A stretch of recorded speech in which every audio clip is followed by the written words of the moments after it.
Yeah, so bathrooms are in there, showers, urinals, toilets are in here. So we have 16 beds. Like I said, this is my bed. And then Okay. we got the lockers. So Really? each Tampa one, Bay? Really? yeah, you know that in Well, Boston. I would say we'll have a talk about that later, Brian. And then so each one of us do it differently. Like this one, he doesn't have anything here, no fans. I like the fans and no lights. So, Okay, I see. and then some guys just do, like you see here, just do the curtains and different lights. Mountain Dew under the bed. Yeah, Mountain Dew. So we have 16 beds, and then we have two officer rooms. This is our little study room. Okay. Yeah. Hey, dinner's ready, buddy. Yeah, I heard. Okay. And then this. So as you came in, this is our apparatus bay. Normally, so we're on a reserve truck. Normally we have two tillers here. This is a tiller, and then we have our tiller truck. Okay. So this is our hazmat tiller. As you see, it doesn't have a ladder on the back of it. Our normal tiller and truck has the big ladder on the top of it. This houses all of our hazmat gear, all the stuff that we need for hazmat runs and stuff like that. And then we have our engine that goes here, our ambulance. We're actually about to get a second ambulance put in here to help us out with runs and stuff like that. Right behind the first ambulance. Yeah, they'll just move that stuff. And so these, I'll show you my bunker pants here real quick. Okay. Do y'all do training out here? Like just Yeah, we'll do training out here. We'll do training over here in the grass area. We'll do training in the back. It just depends on what we're doing. okay. So, like I said, have you put on bunker pants yet? Yeah. Okay, so you know how heavy those are. Yeah, I know that. Yeah. No, I got it. Yeah. Yeah. Have you felt those? I think if I just put the whole thing on. Yeah, I took a fire class in Euless. Forgot what it was called. And we had to put all that stuff on. And it's okay. That was hot. Yeah. Yeah, you get hot pretty quick because it keeps the heat out, but it also keeps the heat, your body heat in. Yeah. Okay. And our engine's about to back in, so if you want to video them backing in, you can. Yeah. Watch me come in. Yeah.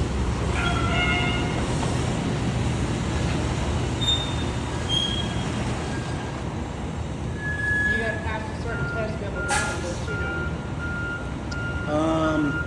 To be the main driver, yes, you have to pass the driver test. But there's times when he's off, or when our officer's off, he'll move over to the officer's seat and then I drive. Oh, okay. So at our station, you have to be able to drive all the apparatuses and even know how to tilt. Oh, okay.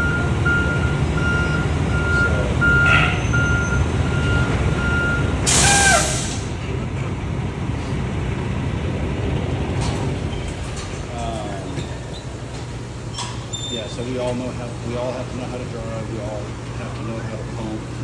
So when we go to a fire and they start pulling the hose lines off, we have to know how to get them the right pressure to the hoses and from the hydrant.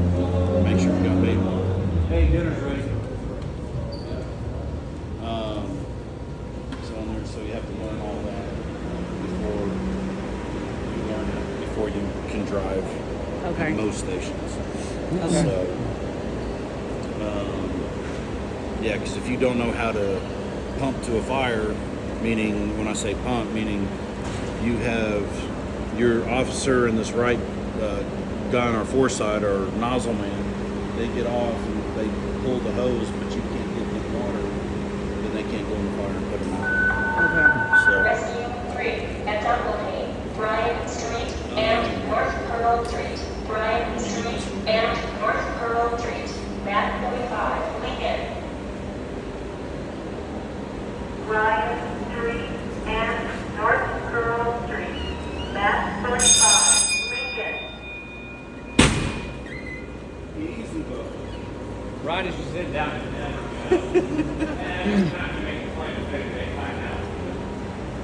desk right here is our, so this is our watch desk. We have a watch book, basically everybody that's working for today, what they're on, what they're writing.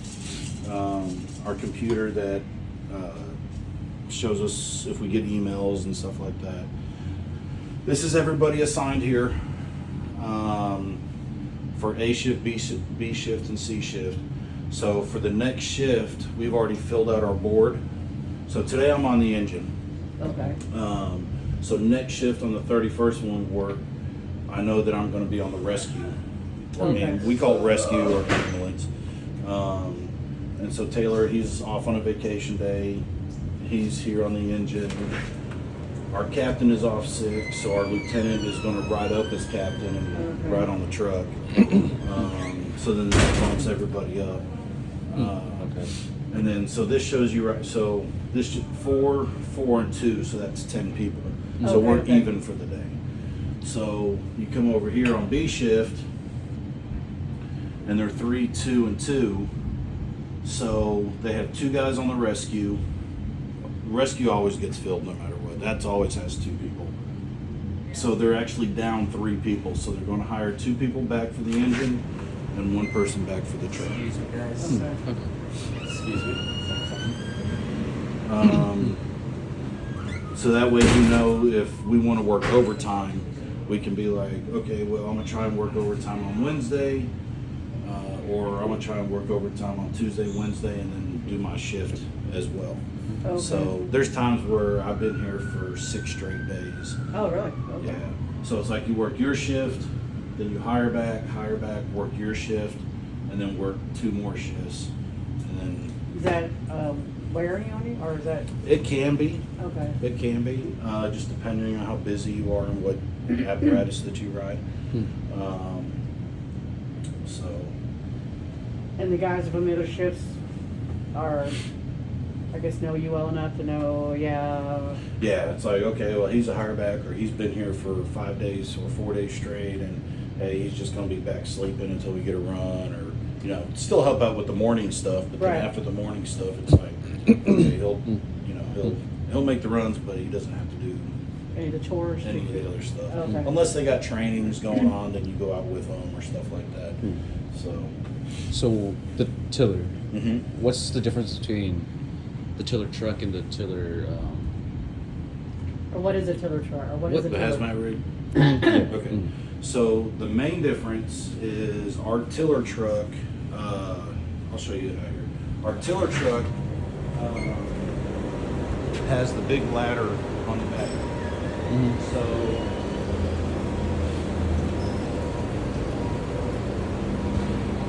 So this is our reserve truck. So as you see, it has a 107-foot ladder on it. And then it has the 4 spots all up front.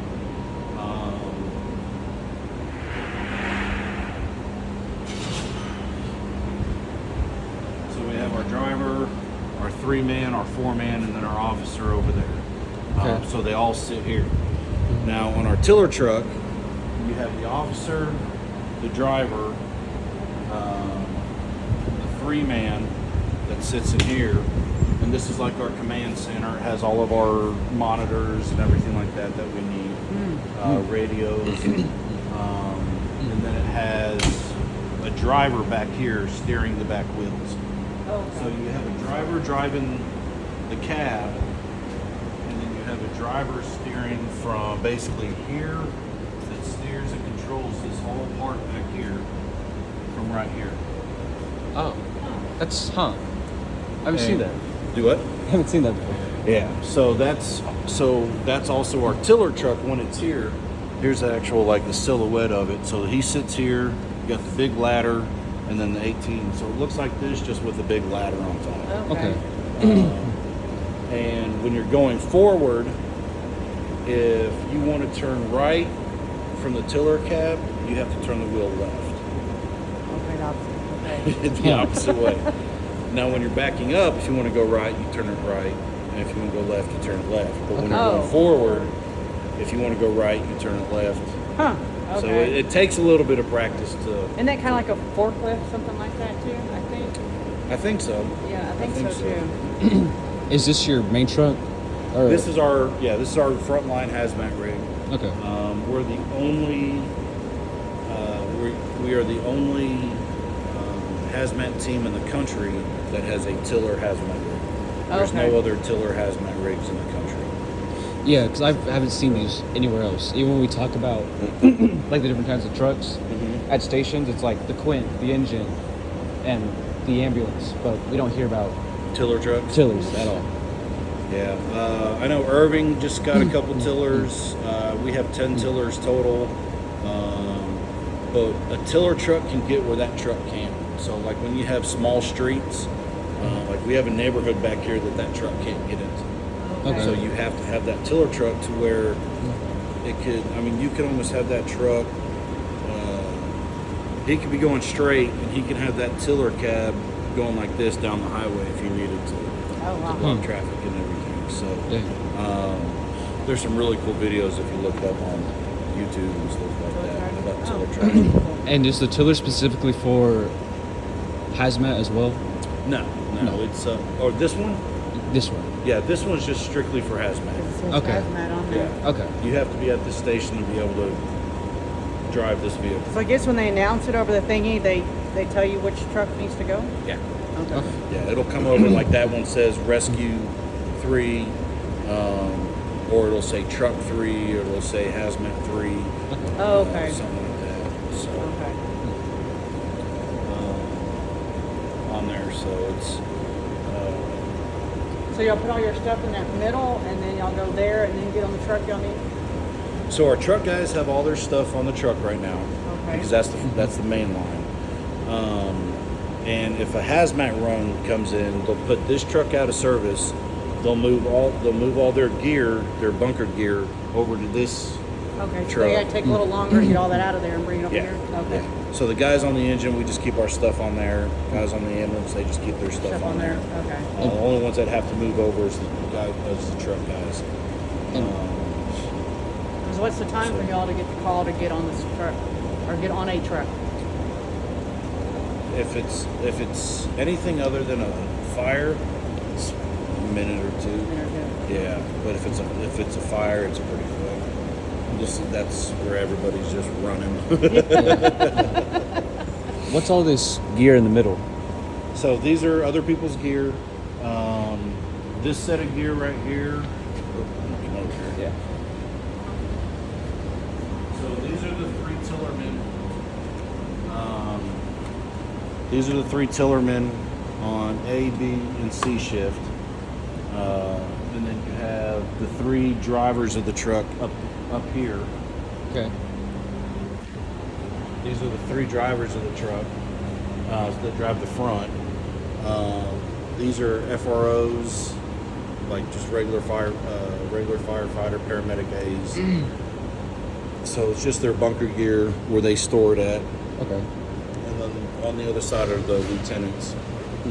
I'm sorry, or the captains for the truck. So Is tiller gear any different from like a normal engine or Quint, something like that? gear, as in Like this bunker gear? Like, No. Nothing. no, all the gear is the same because you go into all the same fires. Okay. So all the gear is the same. Just the tools will be different? Just the tools are different. Yeah, Okay. yeah. Like when we have our tiller, all this truck gear. So like all the truck gear is normally on the tiller.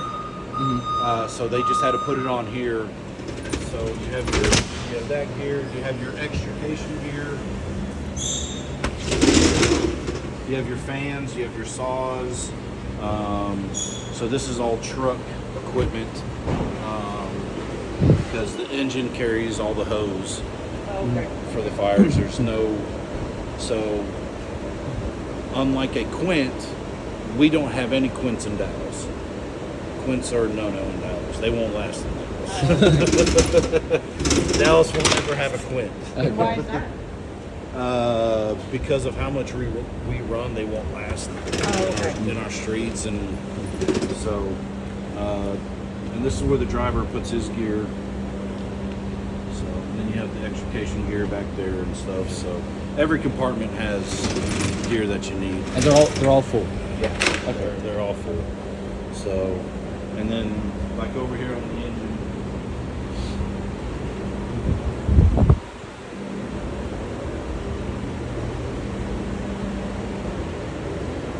So this is where the officer sits. Right now, those are the current runs on the screen. Right now, there's 3 pages of runs, and they are at. Oh, we're going to be hitting them. So right now we are at 307,384 runs For this year? for this year, Wow. with 2 months left. Is that like is like that? God. That's Is that every fire call? That's not including police. That's not including. That's just fire. That's just fire. Fire/EMS. for how far? Like All of Dallas? Just all of Dallas. that's all. That's only Dallas. Mhm. That's a lot. So Dallas averages 1,000 calls a day. Oh, wow. So. And you said you're one of the busiest houses? Mhm. So basically, we have what? It's basically 60 days left. So add another 60,000 runs by the end of the year. So we'll be at, if you do that, we'll be at 367,000 runs by the end of the year. That's a lot of runs. Yeah, and that would be 20,000 more than last year. Oh, that's not good. So now it just keeps getting busier. Dallas just keeps building up because they can't build out. You Yeah. never thought about going to your hometown, your city? I'm too old. Oh, are you? Yeah, with most civil service, anything over 35 you can't test for anymore. Now, if I go to a smaller city that doesn't have civil service, I could, but I mean, I only got 15 years left, so, and I've been here 11 years. Rescue 3, So- gynecological emergency, Um, 3700 Ross Avenue. Yeah, so this is the 3700 fourth side. Ross Avenue, cross Has all of the Millers hose. Street and North Washington I'll show you the Avenue. pump panel on the other Back side. 45, Henry. This is how I have my gear set up. So Back 35, keep it Henry. here. So I can just hop in, throw it in, hop up there, throw my jacket on, throw my pack on if I need to, and make the run. So it's common to just leave your like boots and stuff, pants, just here. Again, that depends on the person and house. And there's some people that like to get dressed in here. I like to get my pants on first, at least out here, because I'm so tall. Yeah. And especially the partner that I'm riding with today in the back, he's like 6'6", 6'7". So he puts his gear on outside. That way he can be just on his knees getting the rest of his stuff on. Because trying to stand up, here, go ahead and stand in there. Just get on your height. Just try to stand up. Because you're Little tall. Yeah. So now imagine trying to get a jacket on, trying to get your pants on. So now let's say you have your bunker pants already on. If you're on your knees in here, Okay, now try it on your knees. on how much? Go in there on your knees. That way you can put your jacket on and Yeah. So now go down to your knees there. Now you see how much more room that you have with it. Yeah. So if you already have your bunker pants on when you get in there, you're not messing around or doing anything like that. So I noticed you're in shorts, so you just put those on underneath your shorts?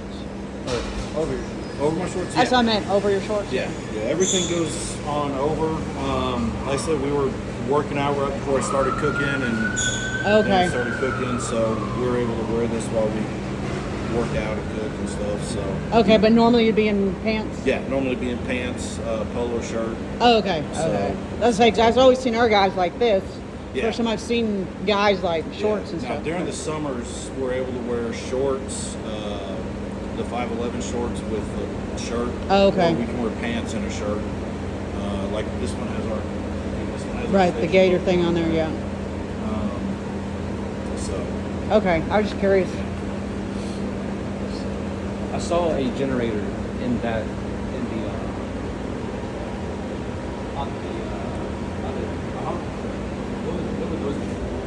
So the powerhouse unit on that one is for your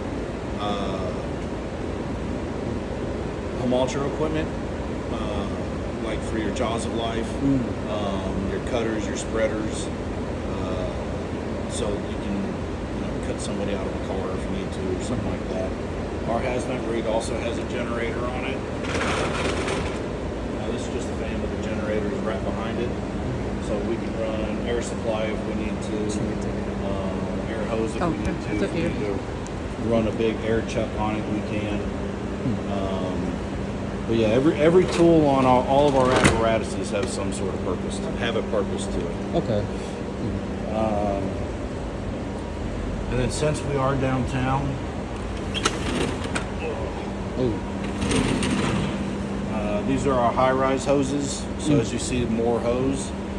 But these are the ones that we hook up the standpipes. So if we go to the 30th floor of a building in here, we go to the stairwell, hook up to their standpipe, and now we can have water and do that.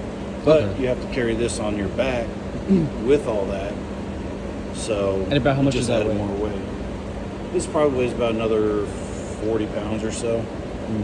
So You need one of those legs, boy. All right. Okay. They're talking about you and your scrawniness. So then we have all of our ladders. Ladders, tools, hooks, pipe poles. Wow, it's amazing how things fit in little compartments. Yep. Got a 24-foot ladder here, a couple 16-foot ladders, an attic ladder. Yeah, you just find ways to hide them on here. I'm telling you. 1,000 feet of 5-inch. This is 5-inch hose right here. You got your 3-inch hose, two 3-inch hoses, inch and 3 3/4. Dang. Y'all haven't had any of those fall off the truck, have y'all? Yes, we have. Have you? And that sucks. I was gonna say. Why do y'all need so many hoses? So, Or so much? well, so much because you never know where a hydrant's going to be or how long you have to.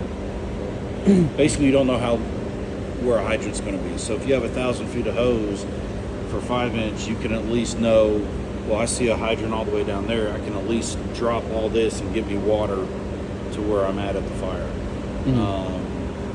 So, and then just the different hoses run different equipment, like different flow. Like the 3-inch, I can take my 3-inch from a hydrant, hook it to here, and then hook it up to a truck. And when they put their ladder pipes in the air,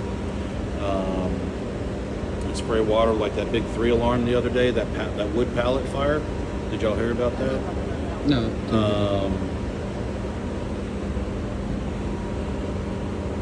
Let's see if I got pictures. Alex, man, that thing probably burned for caught fire pretty quick, I'm sure. Oh yeah. It's got pallets on it. So It's like a bonfire. yeah, I'm surprised y'all didn't Don't ever hear about that. see that on. Let's see here.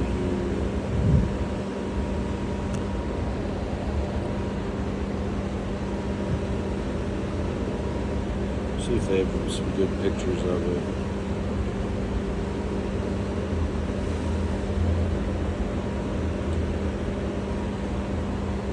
So this isn't it, but this is something like where you have the ladders in the air flowing water.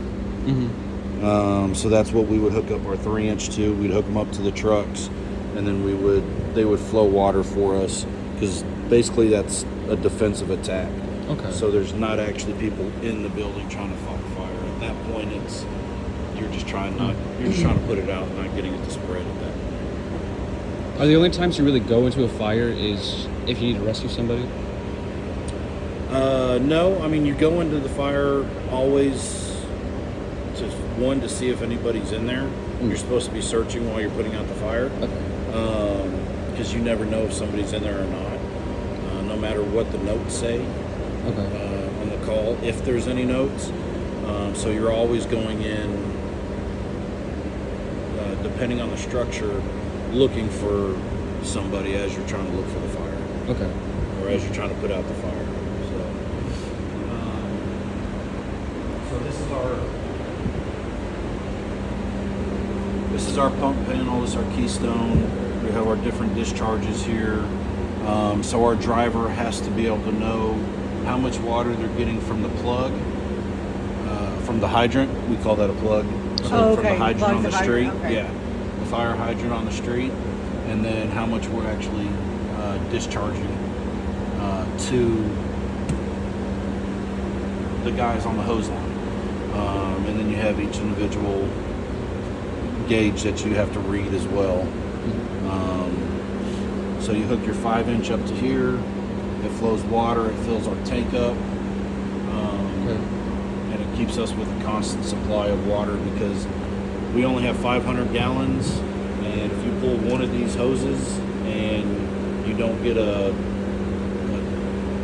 hydrant hooked up, you can go through 500 gallons in about 2 minutes. 2 minutes? Damn. Okay. Wondering how long that was. Yeah. And what are This these? is what you use to hook up with the plug, huh? Yeah, you take that yellow hose back there and then hook it up to there. Oh, that just gets water going through here. Okay. I'm sorry, somewhere. And what are these two things for exactly? So these are our discharges. So that that other 3-inch hose you would hook to here, Okay. and then you would run it to the truck, or you would run it to like a master stream, what they call a blitz fire. So you run that hose to it, and then you let that truck pump the water, or you let that blitz fire.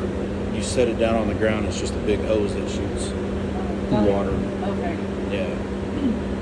Just another form of getting water on there, but it just allows you to do more. All while the engineer is watching this to make sure you don't cavitate the pump, which means if enough discharge, if it starts discharging too much and you don't have enough water, that big 5-inch will actually start sucking together, and that's not a good thing. Oh, It means you're okay. not getting enough water supply. Okay. That means you broke something. It can lead to broken, yes, it can lead to broke stuff. Has it happened before? It has happened on an apartment. So, like the other day, one of our ambulances got stolen. So. Got Uh-huh. stolen? Yeah, they were helping a patient, and somebody came up and stole Stole the it? ambulance. Yeah. Oh. So, you were talking about training. If we do any training here, Mm-hmm. this is one of the props that we do forcible entry training on.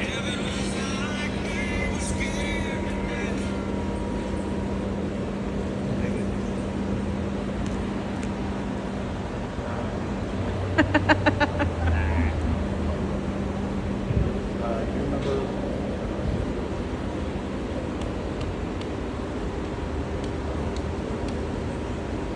Really? I was gonna see if it hurt my hands. It is a little bit, so I'm gonna stop. It hurt your hand a little bit? A tidbit. I mean, it's pretty solid. Yeah. Is it? Yeah. Give it a try. Go ahead. Yes, solid. That's what I'm saying. I think it hurts a little bit. I mean, if you hit it hard enough. Right, if you hit it hard enough, I have delicate hands. Go ahead. yeah. I know. Aw. Shut up. I do not. So this is one of our forcible entry props to get in. So we'll put like one of these blocks here, and then so that simulates a locked door.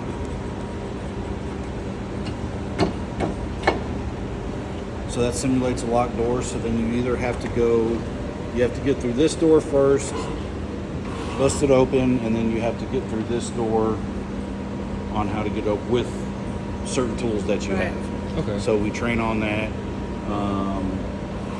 One of our guys, he's with Hot Fools. He goes by Twisted Truckee, and he does a lot of training and everything like that. Oh, okay. So if you look up Twisted Truckee on Instagram, he does a lot of training. He's a big truck guy. So Okay. yeah, he's really knowledgeable. Has helped us with a lot of stuff. So he's a real good guy that we have on our shift that helps us with a lot of stuff. So. Okay. These are big old tires to fill in the truck? No, that's just one of our workout tires. Oh, okay. Big. So we call them Thors. So we use a little bit heavier sledgehammer than what's normal. And then, so you take it and then you just slam it down for practice. Okay. Okay. So Fill that. build that up. Here, hold that. People. Got it? Is it heavy? Yeah. You think you can So slam it? That's not as heavy as our normal sledgehammers. So if you swing that a couple times, then I'll have you swing this, and you'll see how much Difference? different it is. So when you're actually swinging this, you don't get as tired if you've been swinging that all the time. So just do a couple swings if you want. So what exactly? How do you bring it over? Yeah, so bring it over, and when you come down, you slide your hand down. So watch your hands. Yeah, so you're going to get like that. There you go. It's like pretty good. So now, when you get done with that, now if you're actually out in the fire, you know, swing that one with hitting that down there. Lighter? Get it harder. Yeah, it sounds. So it's just a training method we do, just so that we don't get tired. Training is. That's lighter than what you. Oh yeah. Yeah, So you're no, using we're- kind of like when we run Meanwhile, you get that endurance. That's why we run long distance. That's why you do the thing heavier. So when you're actually doing the real thing, it's not as heavy, and you got the endurance to last longer. I got a while to get there. all right? Yeah, I got a well, while. Yeah. We'll be good. you got it's your senior year. Meanwhile, you gotta He'll be do all right. something. He'll be all right. I got time. So.